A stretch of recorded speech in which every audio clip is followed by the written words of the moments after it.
Hey friends, if you wish to change the storage location for offline maps on your Windows 11 computer, then please watch this video. I will guide you through the resolution. So right click on the start button, select settings from the menu. You can go to the apps tab on the list on the left hand side. In the right pane, we have an option for offline maps.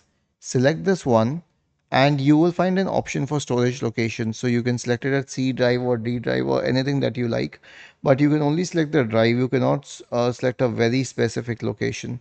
So I prefer to keep it at D drive because offline maps not used a lot these days and they may occupy a lot of space. If you fill up the C drive, then it may impact the performance of your computer. Was this helpful?